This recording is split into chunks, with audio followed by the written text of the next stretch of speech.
This is the IELTS listening test.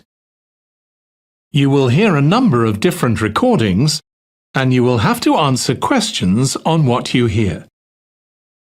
There will be time for you to read the instructions and questions, and you will have a chance to check your work. All the recordings will be played once only. The test is in 4 parts. At the end of the test, you will be given 10 minutes to transfer your answers to the answer sheet. Now turn to Part 1. Part 1. You will hear a man called David asking for information about how to place an advertisement for selling his laptop and other items. First, you'll have some time to look at questions 1 to 5.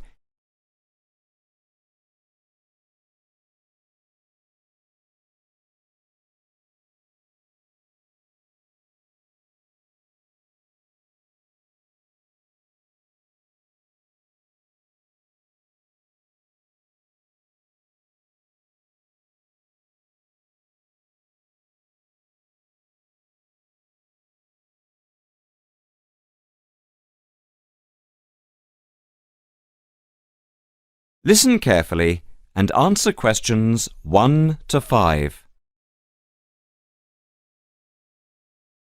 Hi, I'm Debbie. How can I help? Hi, my name's David. I'm just looking to place an advertisement on the main union notice board to sell a laptop and a few accessories, if that's possible. Sure, that's not a problem. I take it you are a member of the Students' Union? Yes, I am. Right then, I'll just get a form up, and as there is no one around, and it looks as if it's going to be quiet for a while, I'll just type the details straight into the computer for you. Thanks very much. No problem. Shall we just title it Laptop for Sale? Yeah, OK. Can you describe it generally? Well, it's in very good condition. In fact, it's hardly been used. Why are you selling it, if I may ask? Well, I've got another one which is much lighter, and I don't really need two. I see. What weight is the one you are selling? It's 3.5 kilograms. That is heavy these days. Can you give more details about the one you want to sell? Right. Well, it's an Allegro, and it's got all the latest programs. OK. What about the memory? The memory is only 0.5 gigabytes. And what about the screen size and the other features? Well, the screen is, let's see, it's 37.5 centimetres with a standard size keyboard and a touchpad, but I've got a cordless mouse that I can put in with it if necessary. Some people don't like using a touchpad. What about ports or holes for attaching things to the laptop? It's got 2 ports. More modern laptops have more than 2 ports for all the extra attachments. They do. Let's see what else is important. Oh yeah, the battery lasts for 2.5 hours, which is okay, but not enough for train journeys. But one thing is that it's not wireless. Right, OK, not wireless. Before you hear the rest of the conversation, you'll have some time to look at questions 6 to 10.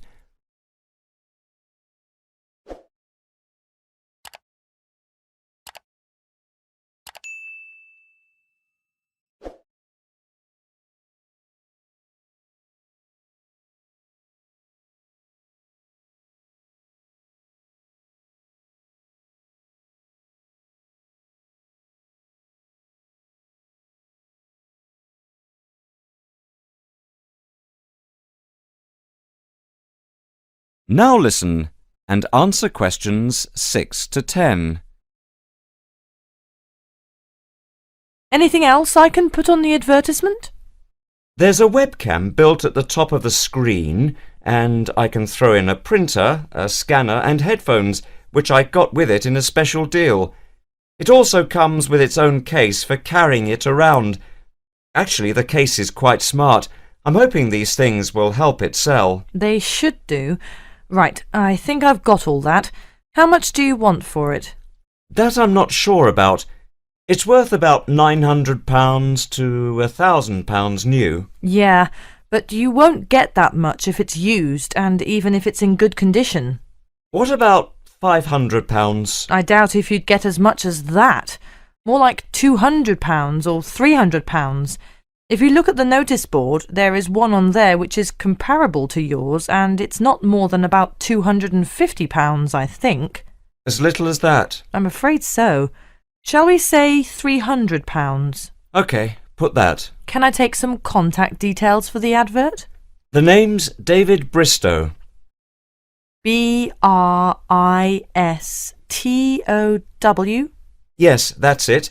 And a mobile or email? Both if you want.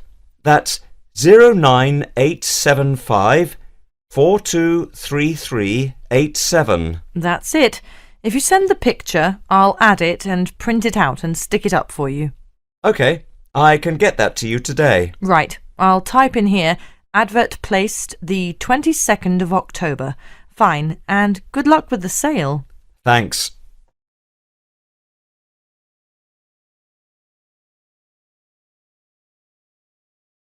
That is the end of part 1.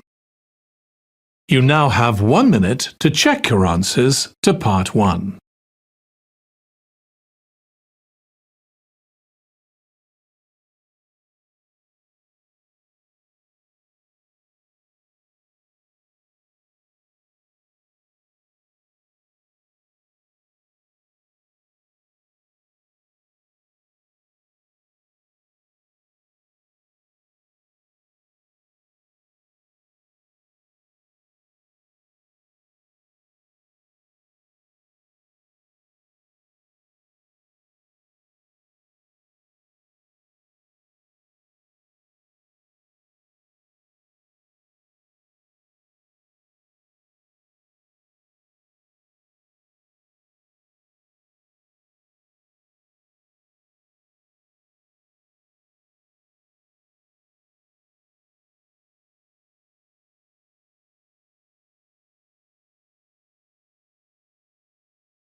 Part 2.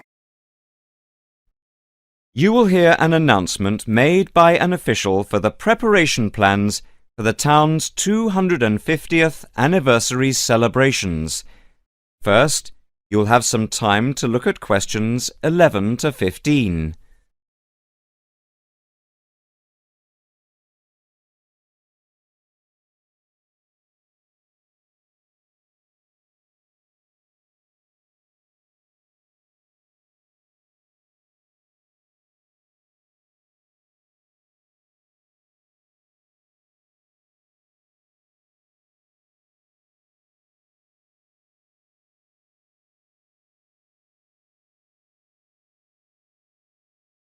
Now listen carefully and answer questions 11 to 15. And now for the preparation plans for the town's 250th anniversary celebrations. We are going to follow the same system we had last year, but with a few changes to increase the party spirit. First of all, this time we are going to make the concert on the beach open to everyone without charge. This is because we have been given money by the council for the celebration, and also because last year we had so many problems with keeping people out who had not paid. And on top of this, people will not have to pay for refreshments either, as these are being donated. Right now, we are going to divide into 4 teams. The first one, the beach team, will be responsible for cleaning up the beach on the Saturday morning, picking up litter, bottles, plastic bags, wood, and anything else that's lying around. Everyone is meeting at the beach shop at 8 a.m. It's an early start, but we want to give everywhere a good, thorough clean. We have had permission from the council to close the beach to get it ready for the anniversary celebration on Sunday. The second team will be responsible for setting out seating in the square for the speeches and prize giving. Again, an early start is preferable, But the vans with the seats can't be there until 9 a.m., so shall we say that everyone should meet at the village hall at 9:30? Starting then will allow extra time if the vans are late. Before you hear the rest of the talk, you will have some time to look at questions 16 to 20.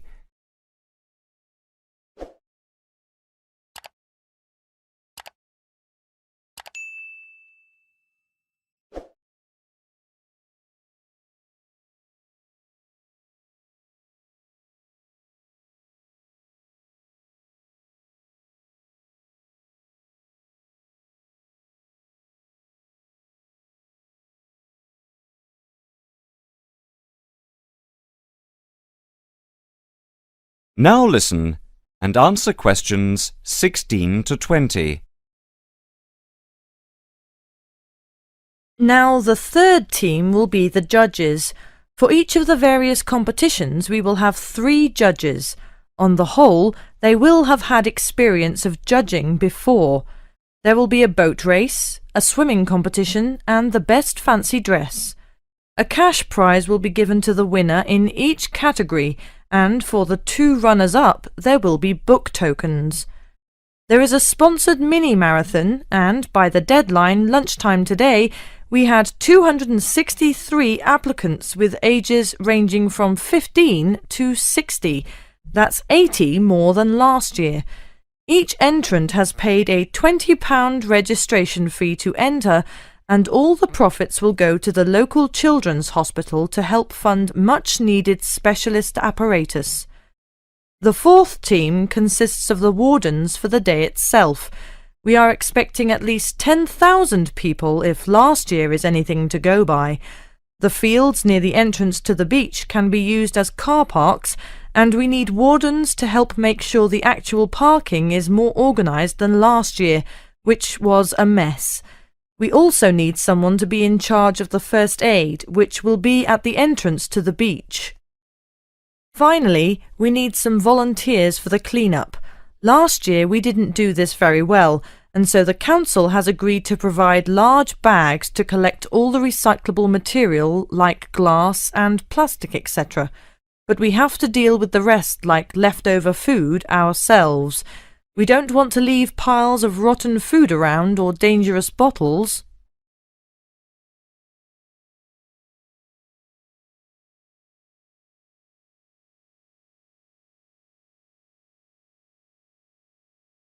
That is the end of part 2. You now have 30 seconds to check your answers to part 2.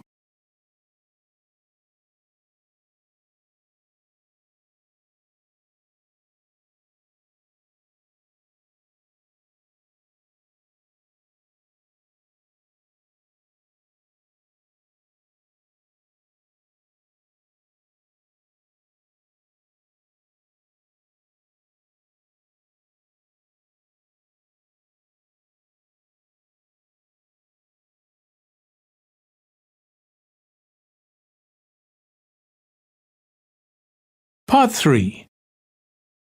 You will hear a tutor and a student discussing a research project.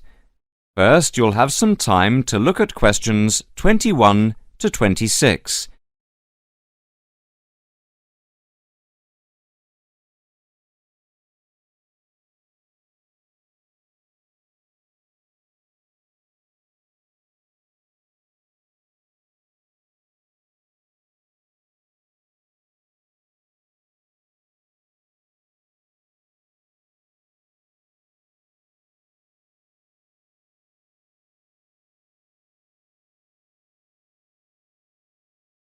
Now listen carefully and answer questions 21 to 26.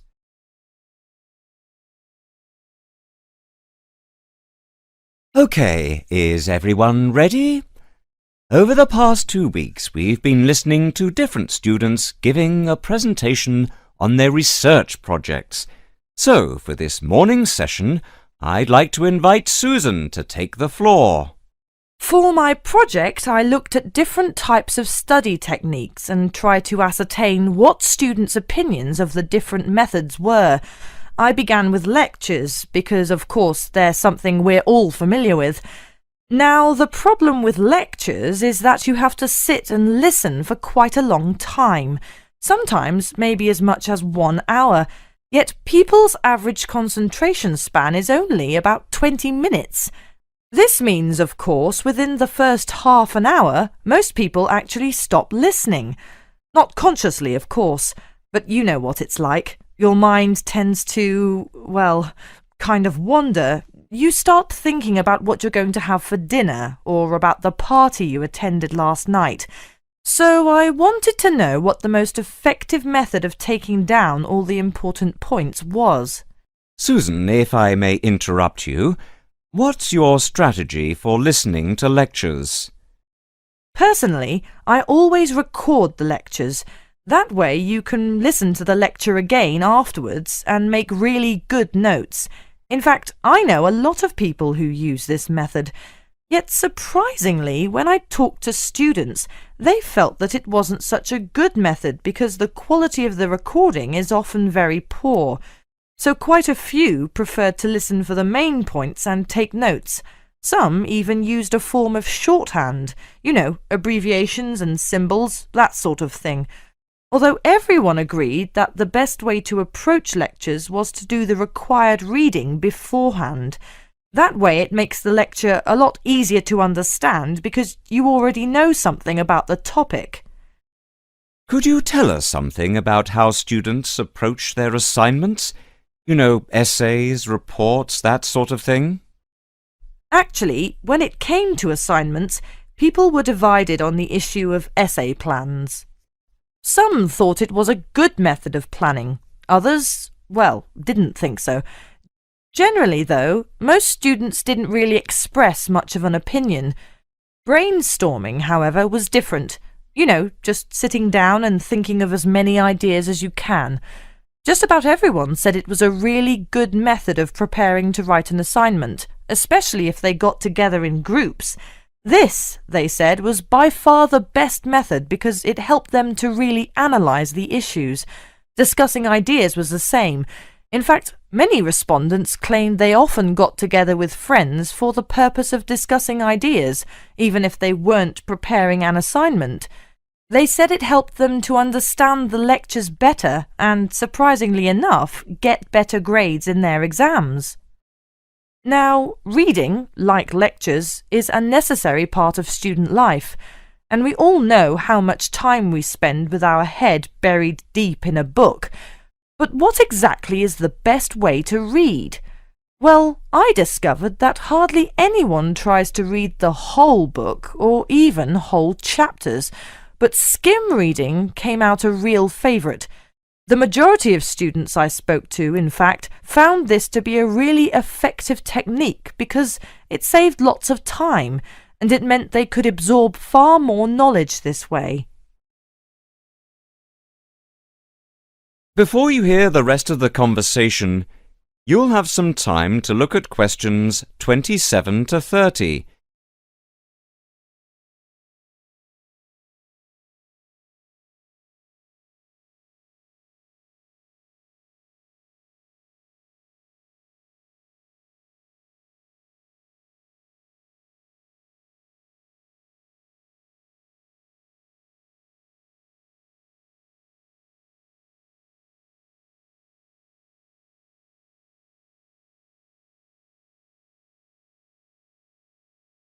Now listen and answer questions 27 to 30. Susan, in your opinion, what do you think is the biggest problem students face at university? Time management. What I mean to say is that it's a much underestimated skill, and because it's underestimated, it's an area often neglected by students, especially young students who are used to other people planning their time for them. So I set about asking students exactly how they planned their time. Interestingly, however, nearly everyone said that time management was significant, yet few people actually used the technique. Most commented that they were too busy with their studies. When it came to studies, I found that the vast majority of students worked part-time, generally in the evening, which most respondents claimed was the best time to study because they'd been thinking about the subject all day and many ideas were fresh in their minds. In fact, they said having to work was the biggest burden they had because it meant they couldn't study in an evening and had to study on weekends instead, when they needed to relax and forget about their studies. A few of the respondents even said they got up early in the morning to study. On the whole, I found that time management is most people's biggest problem, and I feel that more should be done by the university to help students to plan their time more effectively. Sorry, Susan, but I'm going to have to ask you to start wrapping up now. We're quickly running out of time. OK, well, the final component of my research was the dreaded exams. Now, I don't know about you, but I really hate exams. But when I talked to the students, I found that some students actually liked them. They were very much in the minority, though, and most students preferred not to have them. I was, of course, interested to learn just how students prepare for their midterm and end-of-term exams, and here people were evenly divided on the issue. I found that most of the younger students preferred to cram. That is to say, they'd spend many hours just before the exam trying to learn as much as possible. Some even said they stayed up all night and never went to bed. And this was because they were too interested in their social life to pay much attention to exams during the term. Older students, however, were much more conservative. They tended to read much more widely and spend time thinking about the topic, making notes and so forth. They did revise, of course, but they rarely spent time cramming. Cramming, they said, is of no use because you only remember the information for the duration of the exam and forget it afterwards.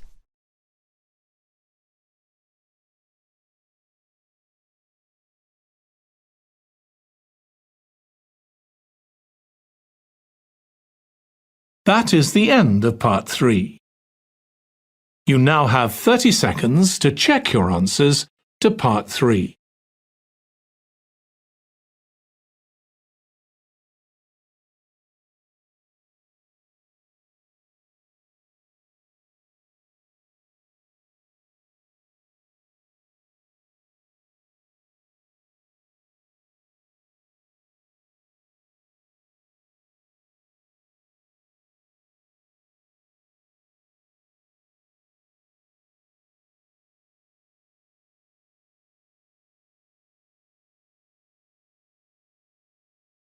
Part 4.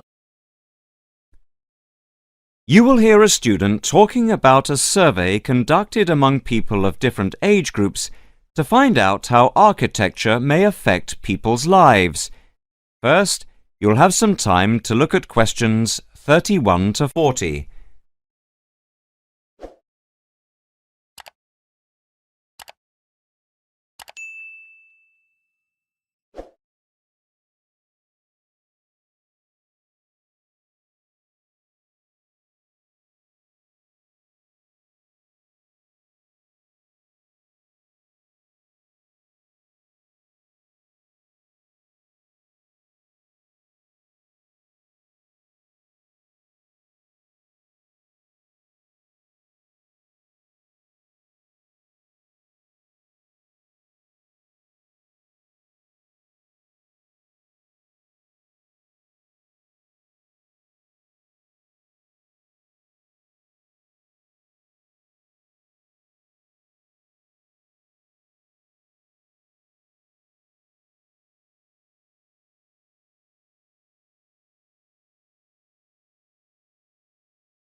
Now listen carefully and answer questions 31 to 40. My group has been doing a project on the importance of architecture in people's lives and whether it has any impact on the lives of people in general. The main part I have played is in the collection of data, to find out what effect, if any, various buildings have on people's mood, i.e., whether ugly buildings make people unhappy and whether beautiful buildings do the opposite. We had originally thought of starting measuring people's reactions by using a questionnaire with about 40 questions, which we were going to hand out to people, including students at the university. But we were worried that doing the questionnaire would be too time-consuming for people to fill in, so we gave up the idea. I then asked several of the postgraduate students for advice. One of them came up with the simple idea of showing people images of various buildings from different eras and styles instead of giving out the questionnaire, and asking them to indicate how they felt on a scale of 1 to 5 about the images, where 1 was unhappy and 5 was very happy. People would also be given the option of not saying what they felt. Using the scale meant that it would be much simpler to record people's reactions. I decided to follow this advice, and so the first stage was to collect a large number of images. I used Google to print off colour images of views of houses and apartment blocks where people live, and different types of buildings where they work. I started with about 30 or 40 and reduced them to 10 images. Media resources in the Amory building at the Judd Street branch of the university helped me produce the final images. I had them blown up to A4 size, and we used colour rather than black and white to make the detail on the images clearer. We made 5 sets of images, and for protection when handling, we pasted the images onto hard card. Then, using a machine to wrap them with plastic, we laminated the cards. 5 of us targeted different age groups. We went to a local school where we obtained permission to ask a group of teenagers between 11 and 18. We also asked a sample of the general public, including tourists from all over the world, as they exited the Tate Modern in London, what they thought. We aimed to ask people from different age groups, namely 20 to 40 and 50 and over. What our group learnt most from the project was first of all the value of teamwork, and secondly, we found that we had to appoint a leader to stop us pulling in different directions and falling apart, so this turned out to be an invaluable lesson for all of us. As to the findings, for us they proved intriguing. In the end, the sample consisted of 311 respondents. I thought initially that people wouldn't be interested in taking part. With the youngest age group, their reaction was very mixed. It was clear that the youngest group had no pattern of preference at all, as they frequently gave no reaction to the pictures. For the 20 to 40 age group, we found that they tended to score more in the middle range, around 3. We found that out of the 3 groups, the most likely to be favourably affected by the images, that is, they were more likely to score the images as 5, were those aged 50 and above. And nobody in this age group failed to say what their reaction was, which was unique for the 3 groups. In total, I have to say that about 71 people indicated that they had no reaction at all to an image. Our general conclusion is that we need to find out more about why people react as they do, by perhaps giving them a chance to give reasons for their decisions. I would like to finish there and give my teammates a chance to add anything I have missed or take any questions or suggestions.